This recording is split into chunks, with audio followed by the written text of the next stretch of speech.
په 21مه پیړۍ کې د دنیا تاریخ پوهان دا وایي چې د افغانستان د پرمختګ او د سولې یوازینۍ لاره دا ده چې مرکزی افغانستان یعنی سنټرلایزډ افغانستان جوړ شي.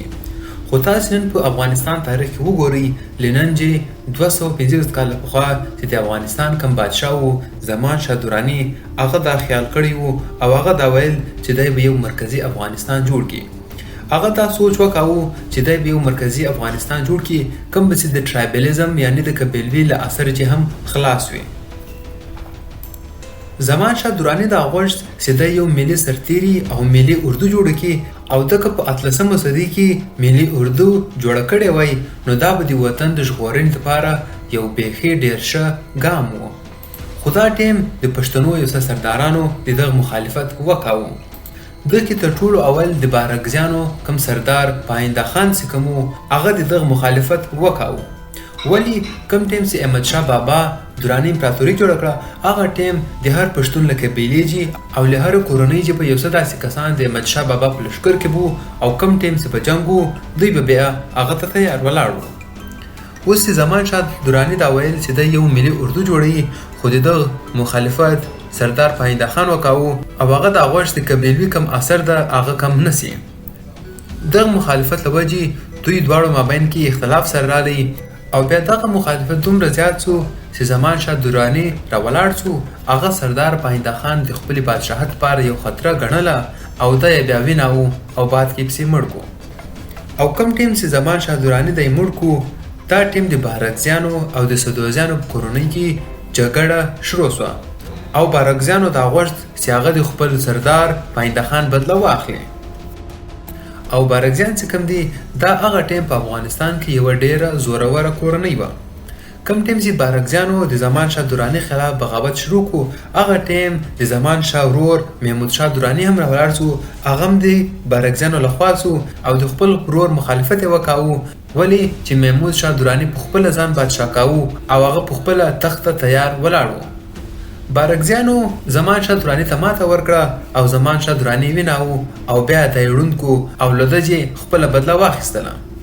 او بیا داسې په 1801 کې د زمان شاه دراني بادشاهت ختم شو او بیا د افغانستان نوی بادشاه وټاکل شو او هغه محمود شاه دراني و.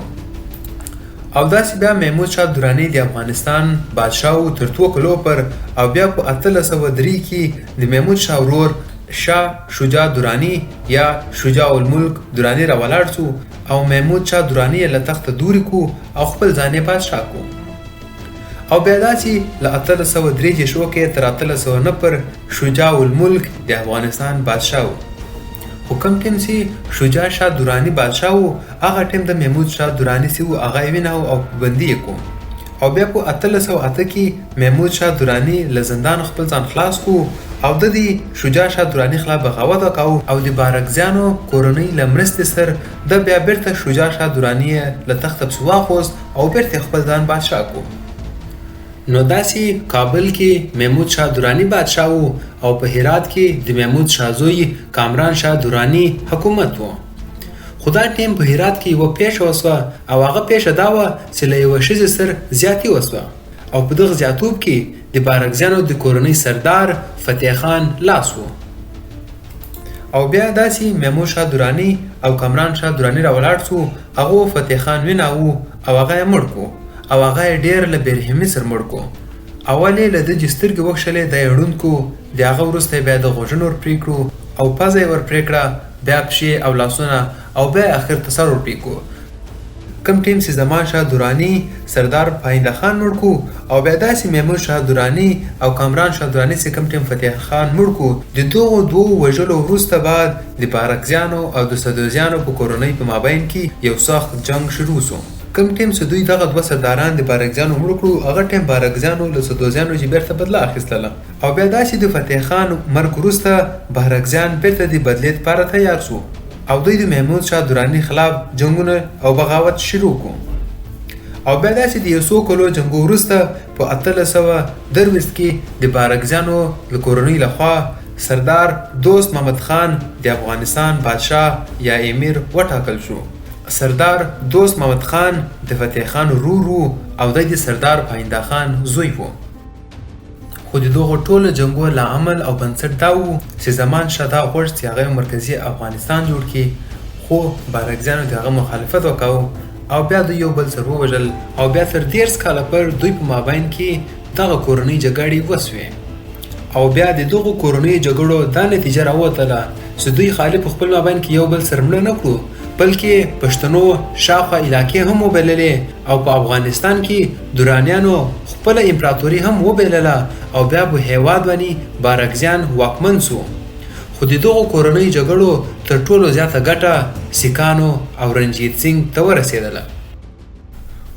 اوس به موږ خبره وکړو چې برطانیه په افغانستان کې ولې بریدونه وکول او هغو له افغانانو څه غوښتل. کم ټیم چې په 18مه صدۍ کې برطانیه په هند کې قبضې شو کړې او دوی سوکه زور نیو، دا ټیم په نړۍ کې دوی دوه غټ دشمنان درلودل، اول فرانس او دوم روسیان. روسیانو او فرانس دغه نه غوښت چې برطانیه زوروله سي، دغه له وجې دوی د برطانیه مخالفت کاوه او پښې یې ورپرې کولې. 18مه صدۍ کې فرانس او ټیپو سلطان هند کې اول د اتحاد او د مرستې تړون سرتړلی وو، خو کم ټیم چې فرانس په خپل پوره زور کې وو او نیپولین په سربراهۍ کې کم ټیم چې دوی بیا مصر ته رالو الکساندریا کې، هغه ټیم دوی ټیپو سلطان ته یو خط ولیکو او هغه خط کې دا ورته ویل چې باید ما ته یو بل د اتحاد تړون سره وتړو او د یو بل مرسته وکړو او برطانیه له دې ځای وباسو. او نیپولین ټیپو سلطان ته ویل چې فرانس به مصر لخوا په هند باندې حمله کوي او بیا به له دغه ځای برطانیه پسې اخلي. او ټیپو سلطان هم دا غوښتل چې هغه له انګریزانو ځان خلاص کړي. نو اوس چې له انګریزانو ځان خلاص کړي، دا ټیم بیا ټیپو سلطان هم یو خط راولېږه افغانستان ته. دا ټیم د افغانستان بادشاه و زمانشاه درانی. د زمانشاه ته خط راولېږه او ورته ویلې چې په موږ په خاورې باندې کافران راننوتي دي او په موږ باندې دا فرض ده چې موږ دوی له دې خاورې وباسو او له دوی څخه خپلواکي واخلو. او زمانشاه چې دا واورېدل، هغه هم په دغه باندې راضي سو او هغه هم دا غوښتل چې هغه برطانیه له هنده وباسي. او دا ټول خطونه که د نیپولین زی او که د ټیپو سلطان افغان بادشاهانو ته د کوم خطون را لېږلي وو، هغه ټول تاسو په هم ویلی سئ. زه په ریفرنس کې دغه کتابونو نومان د اخري ته درکوم او دا خطونه تاسو په خپله هم ویلی سئ. کم ټیم چې زمانشاه درانی له ټیپو سلطان سره رضا سو، هغه ټیم بیا په 1896 کې د خپل لشکر هم راولېږه او په لاهور کې له خپل لشکر هم جمع کړو. د دا غوښتل چې دی په هندوستان باندې یو برید وکړي او دلته دی له انګریزانو ته ماته ورکړي او انګریزان له دغه ځای وباسي. خو انګریزان په دغه باندې خبر سو چې زمانشاه درانی دوی خلاف په لاهور کې لشکر جمع کړی ده او په هندوستان کې په انګریزانو باندې برید کوي. نو کم ټیم چې انګریزان د خبر سو، بیا انګریزانو دا وکول چې په پرشیا کې ترک قاجار امپراتوري څخه کومه دوی لا غو سره یو سو او دا ورته ویل چې تاسو په هرات باندې برید وکوي او ورته ویلي چې هرات د پرشیا برخه کیږي او په دغه باندې تاسو حق ده. اوس انګریزانو زمانشاه درانی دا ویل کته په هند باندې برید وکاو، خو بیا موږ پرشیا لخوا قاجار امپراتوري سره یو کیږو او په تاسو باندې په هرات کې برید کوو. نو داسې بیا زمانشاه درانی شاته سو او هغه په هندوستان باندې برید نه وکاو. او دا ټیم انګریزانو ته خبر سو چې ټیپو سلطان په بنگال کې زمانشاه درانی راوغوښت چې په هغه هندوستان باندې برید وکړي. او بیا 3 کاله وروسته انګریزان ته تیار سو چې تر ټولو اول دوی بنگال کې ټیپو سلطان له مخه وباسي او بیا دوی داسې ټیپو سلطان باندې بریدونه وکول او ټیپو سلطان ته ماته ورکړه او هغه شهید کو. اوس دوی په هند کې تر ټولو اول ټیپو سلطان له لارې وباسو. دا ټیم فرانس دا هیله وه چې دوی به له ټیپو سلطان سره کېږي او بیا به دوی حمله کوي. خو دلته ټیپو سلطان له لارې ولاړی او کم ټیم چې بیا په فرانس په مصر کې څه جنګونه وکول، دوی هلته هم ماتې وخوړلې. فرانس سره بله لار نه وه. نیپولین دا چم وکاوه چې هغه ولاړی روس ته. او کم ټیم چې نیپولین فرانس له روسانو سره د سولې تړون وتاړو او د دغه د سولې تړون وروسته دوی دا غوښت چې دوی له روسیانو سره د اتحاد او د مرستې هم تړون وتړي چې دوی په ګډو بیا برطانیه له هنده وباسي. نو اوس فرانس او روسیانو دا غوښت چې دوی اول پرشیا بیا د افغانستان له لارې ولاړ شي هندوستان ته او هلته په هند کې دوی بیا په برطانیه باندې برید وکړي. نو اوس په یورپا کې حالات داسې وو چې برطانیه او د فرانس جنګونه روانو او په یورپا کې هم دوی نیپولین ته ماتې ورکړې او بیا نیپولین ونیو او 15 کاله بیا په زندان کې بند کړی وو.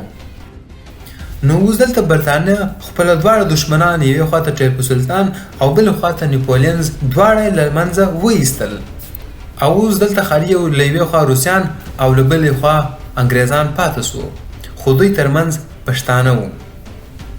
پښتانه په خپلو جنګو کې سر اخته وو او طاقت لپاره د یوه بل سرونه به سر پرې کول خو د دغو ټولو ګټې انګریزانو او سیکانو ته ورسېدلې. باید چې موږ خپل وطن پاللی وای او وطن پاله جوړ سوی وای خو افسوس داسې نه وسو او زمان شاه دراني هغه یوازې کس و چا چې یو مرکزي افغانستان جوړاوه.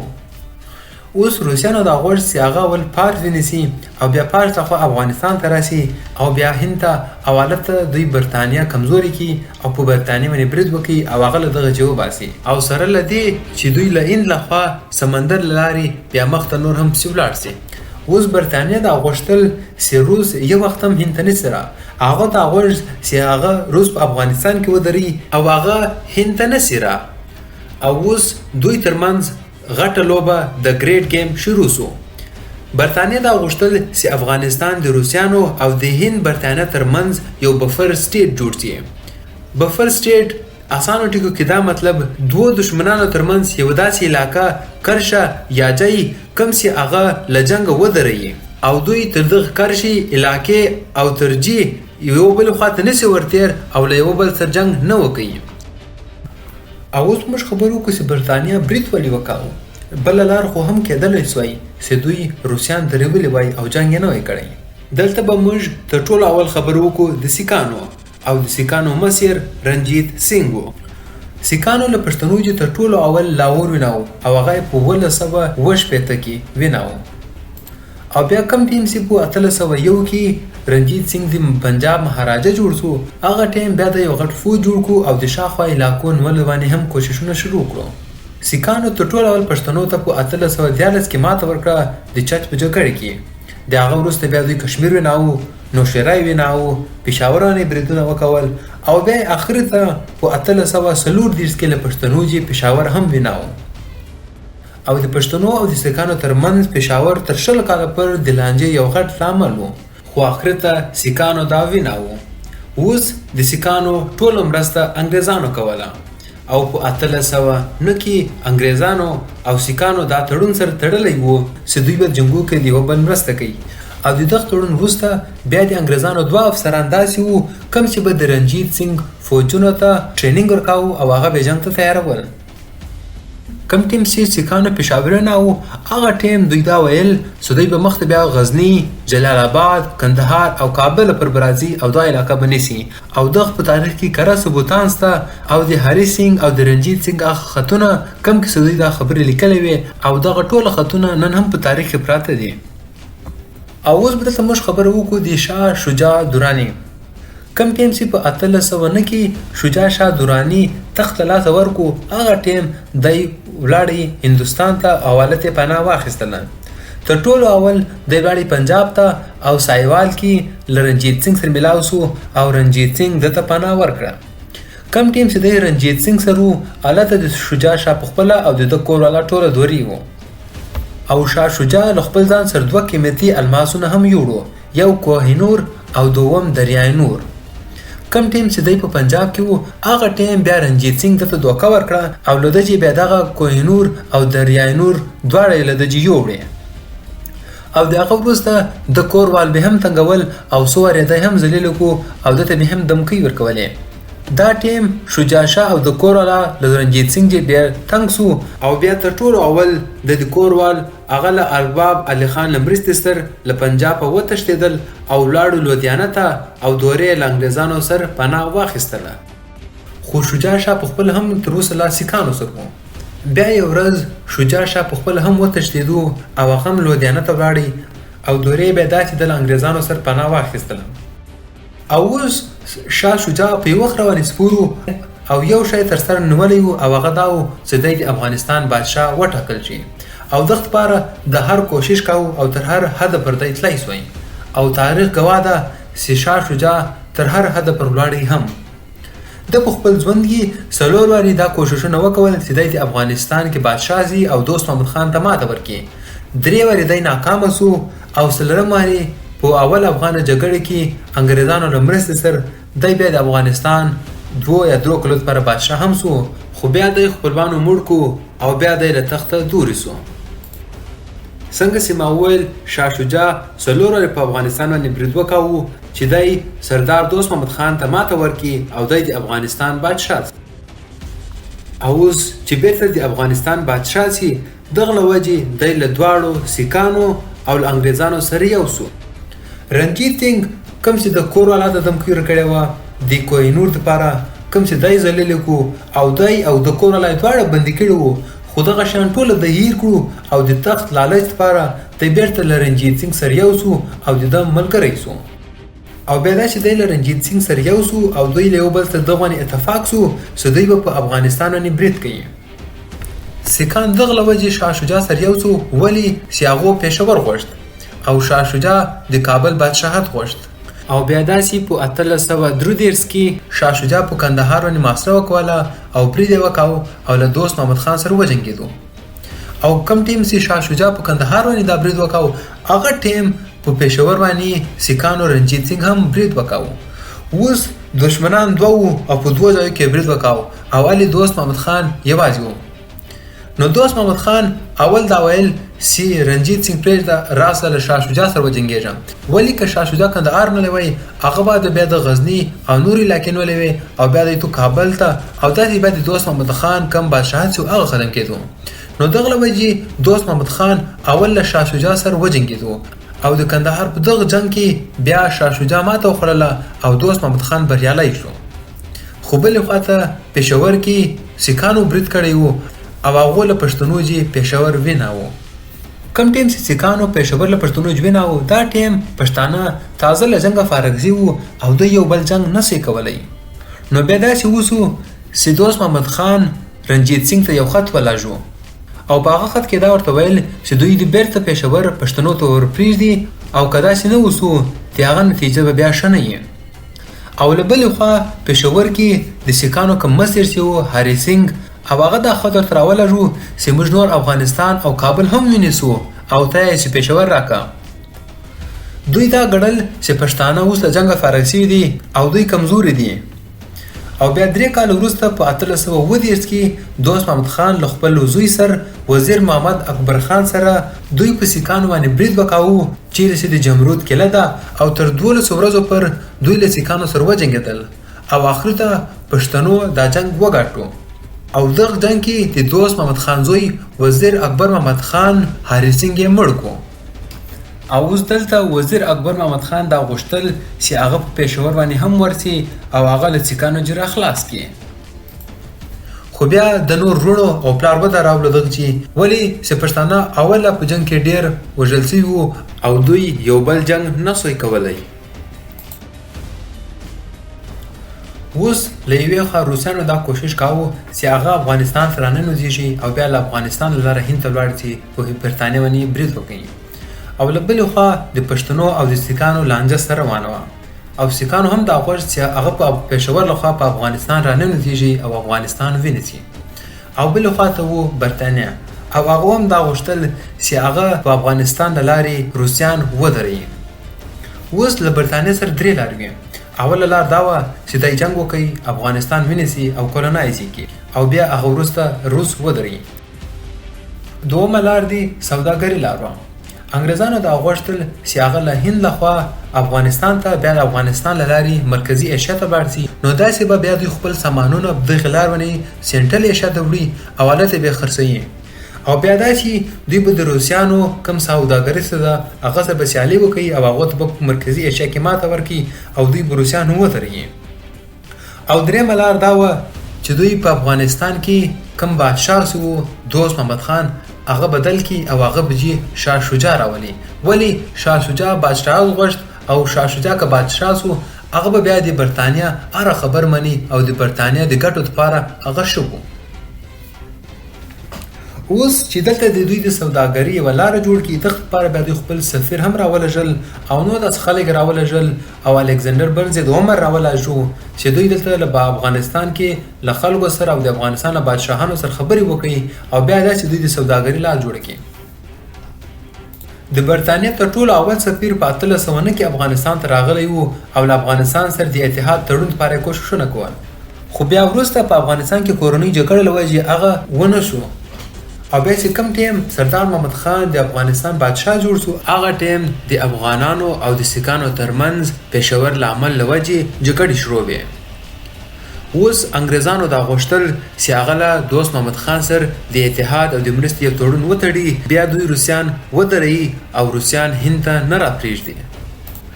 د دغو ټولو خبرو وروسته دوست محمد خان دا ورته ویل که تاسو دا غواړئ چې موږ تاسو مرسته وکړو او بیا تاسو دلته روسیان ودروئ، نو سردار دوست محمد خان ته ورته ویل بیا به تاسو د موږ مرسته کوئ او تاسو به پېښور له سیکانو جرا خلاصوئ.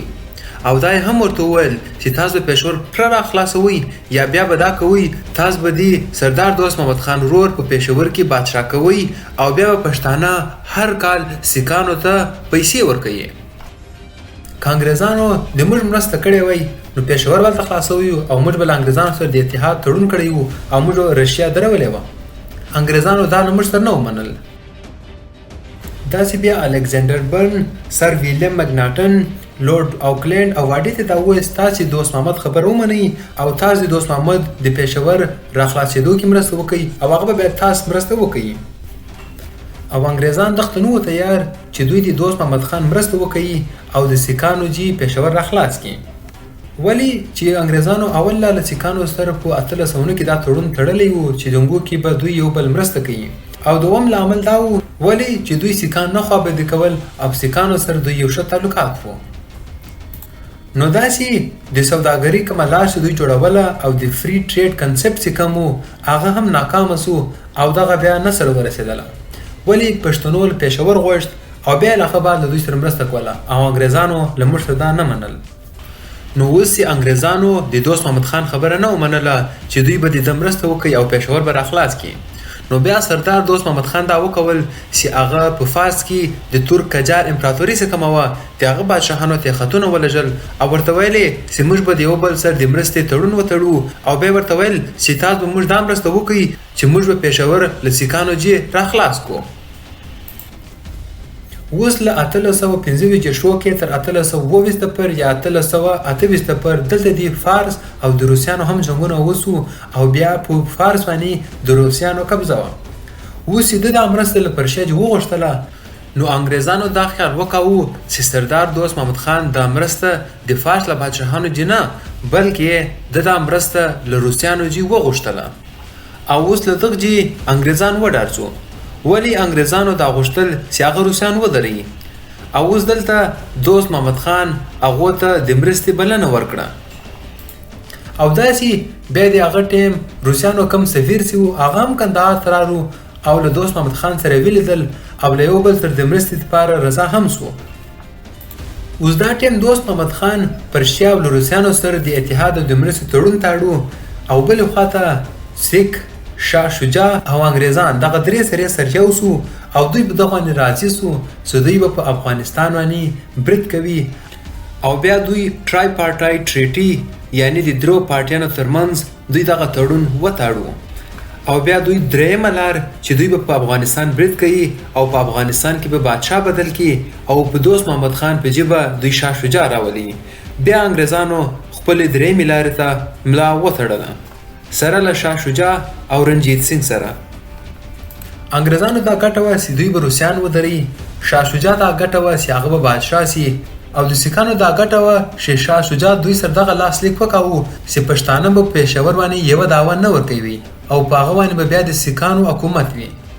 اوس دلته زموږ خپل سپین پښتون له سیکانو او انګریزانو د موږ دواړو دښمنانو سره یو سو او په خپل پښتنو او په خپل هیواد افغانستان او په خپل ښار باندې برید ته تیار سو. او بیا دا چې دوی په 1838 کې یو بل سره تړون وتاړو چې دوی به په را روان کال کې په افغانستان باندې برید کوي او بیا دا چې اول افغان انګلو جګړه پیل شوه. اوس که شاه شجاع له دوی سره نه وای ملا شوی سیکانو او انګریزانو په دغه همت نه و کړی چې خپل پښتانه خپل خلک ورسره ملاوي، بیا به هر وخت موږ په وطن باندې بریدونه کیږي او سپین پښتانه به مړه کیږي. یو چا ډېر ښه ویلي دي چې پښتون یې ورډله سي بیا نو کله شرمېدو او دغه په شاه شجاع باندې ډېر جوړ ده. ولی له شاه شجاع جي دریای نور او کوه نور رنجیت سنگ له د جوړو او د کور والا او د لونې او د په خپل ډیر تنکو او د بندي کړی وو خو دغه باوجود دغه ټول شان ير کړو او بیرته له د سر تړون وتاړو او خپل طاقت او ملکیت لپاره او بادشاہت لپاره د افغانستان په موږ په خاوره برید وکاو او د انګريزانو او د سیکانو ملګرتیا سره او دا کیسه نن هم روانه ده او خالی لوبغاړي بدل دي او په هغه باندې به تاسو خبر یاست. راتلونکي ویډیو کې موږ په اول افغان انګلو جګړه باندې وژغېږو چې انګريزانو څنګه دلته برید وکاو، څنګه غزنی او کابل وناو او څنګه شاه شجاع بادشاه شو او له دغه سره څنګه دوست محمد خان خپل ځان انګريزانو ته پلاس ورکو او اخر ته به موږ دغه خبرو کو چې څنګه پښتنو او وزیر اکبر محمد خان انګريزانو سره جنگونه وکول او له دغه جیب سباق خستل او دای څنګه بیا د پښتنو اتل جوړ شو او د پښتنو اتل نن هم ده. نو دا ویډیو که تاسو خوښ شوی دا ویډیو لایک کړئ، له ملګرو سره شریک کړئ او په کمنټ کې خپل رائے هم راکولای شئ. مننه، ځان خیال ساتئ، ښه چاره.